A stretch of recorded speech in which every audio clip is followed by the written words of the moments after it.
আর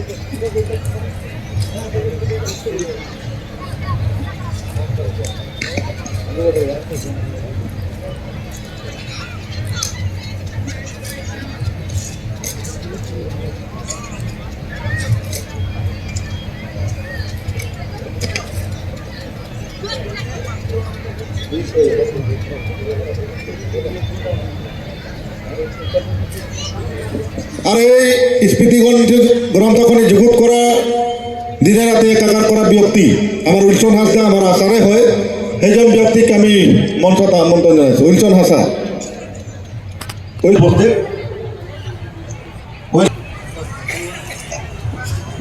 নমস্কাৰ, জহাৰ সকলোকে। এই গুৰুত্বপূৰ্ণ সময়ত যিখন অতি গুৰুত্বপূৰ্ণ এখন স্মৰণিকা প্ৰস্তুত কৰা হৈছিলে আৰু তাৰ নাম হ'ল হামাৰ অধিকাৰ। আৰু অতি সৰ্বাংগ সুন্দৰ হৈছে এই স্মৃতি গ্ৰন্থখনি। আৰু ইয়াতে অন্তৰ্ভুক্ত সূচীপত্ৰত যিখিনি দেখা পাইছোঁ যে আদিবাসীসকলৰ ইতিহাস কি হয়। বহুতে কয় যে আদিবাসীসকল 100 বছৰৰ আগতে আহিছে অসমত, 150 বছৰ আগত আহিছে, কিন্তু এইখন এখন দলিল হ'ব। ইয়াত এই কথা উল্লেখ কৰা হৈছে যে ঐতিহাসিক এক দস্তাবেজ আছে। আজি আদিবাসীসকলৰ ইতিহাস 100 বা 150 বছৰীয়া নহয়, 1000 বছৰ পুৰণি। আৰু সেইকাৰণে আদিবাসীসকলে অসমত জনজাতিকৰণ বিচাৰিছে।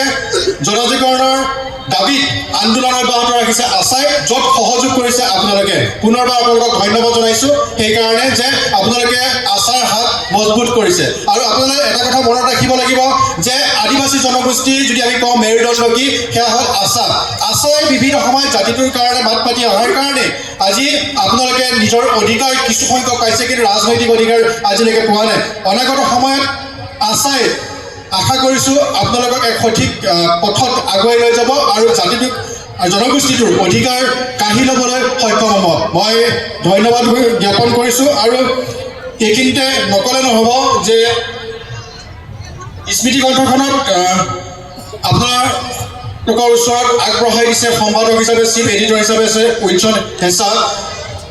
তাৰোপৰি আন কেইবাজনো আছে এডিটৰ, সুমিল তপ্ন, কৃষ্ণ উৰাং, শ্যাম হেমৰং আদি কৰি কেইবাজনো আছে। সকলোৰে সহযোগিতাত এই গ্ৰন্থখন, এই স্মৃতি গ্ৰন্থখন আপোনালোকৰ মাজলৈ আহিছে। আশা কৰিছোঁ ইয়াৰ জৰিয়তে আপোনালোকে উপকৃত হ'ব। ধন্যবাদ।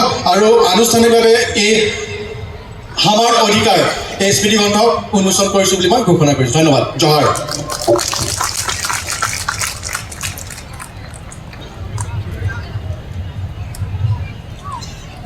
এবাৰ জোৰদাৰ হাত সাপোৰ্টাৰৰা তেখেতক ধন্যবাদ জ্ঞাপন কৰি।